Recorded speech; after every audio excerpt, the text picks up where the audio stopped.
There are a bunch of benefits to owning a power rack, which I've covered in the past. However, here are just a few of the main ones that you should consider when determining if you need one in your home gym. Short answer, you definitely should have one. One of my favorite discoveries in the past few years since buying my original power rack was that you can get attachments for pretty much any training methodology you choose. Let's say you're focused on building muscle. You can add different cable systems to your rack to train different divisions of your musculature in the most optimal way possible. And if you just want to get as strong as you physically can, you can get monolith attachments to make benching and squatting easier, or even belt squat attachments to push your lower body strength up without beating up your back as much. Bottom line, no matter what type of lifting you do, getting a power rack that is compatible with a bunch of different attachments is a great idea to maximize your training space. If you're like me, you're training all by your lonesome and nobody wants to be consistent enough to work out with you long term. Trust me, I get you. When you're trying to push for new personal records week after week and month after month, you absolutely need to have something in case you misgroove the bar on your bench or you train closer to failure on that squat than you would have liked. Well, there's this cool thing you can add to your rack that comes pretty standard, and that's the safeties that come with them. You can get these with the pinpipe design that are cheap but will bang your bar up, strap safeties that are much quieter to drop onto if you need to,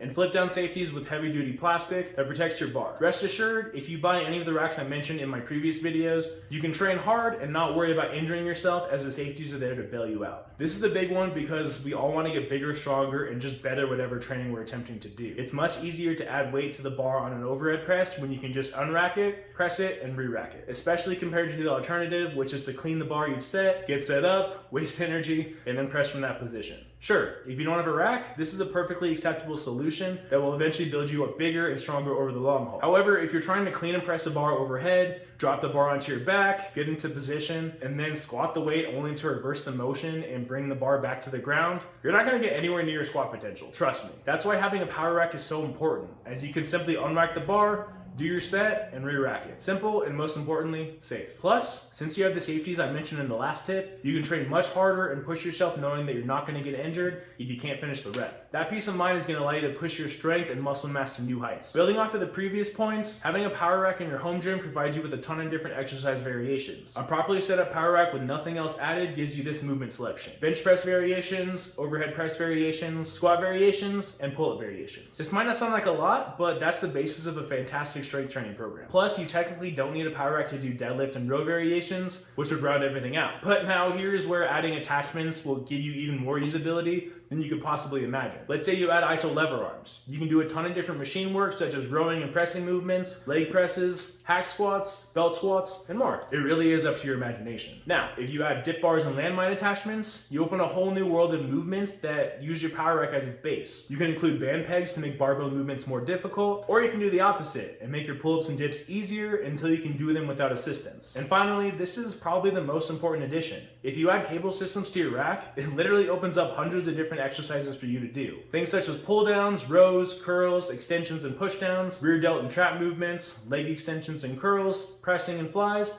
and more. As you can see, there really is so much you can do with a simple power rack and a couple basic accessories. If you want to get something that you can always upgrade over time, get a quality power rack that is compatible with all the best attachments you might need for your training. You'll thank me later. This is another essential feature you need to consider. If you train with other people and you're not on the same height with the same structures, you're going to need to make adjustments, whether that's moving your J-cups up or down, or even just getting your safeties in a better position. Power racks are fully modular for a reason. The hole spacing they have allows for a ton of different adjustments to fit pretty much any size lifter. I recommend you get at least 1 inch hole spacing if you lift with others, as it's going to be much easier to get things set up properly. Almost all the racks I mentioned in my previous videos on the best power racks have that at minimum, with only a few budget racks having 2 inch spacing. Overall though, a power rack is highly adjustable by nature, which makes it the perfect thing for lifters of all shapes and sizes. Now I turn it over to you. Let me know what you think is the best benefit of owning a power rack in the comment section below right now. And if you want to learn everything there is to know about power racks, including the best ones, you can check out this playlist here. Until next time.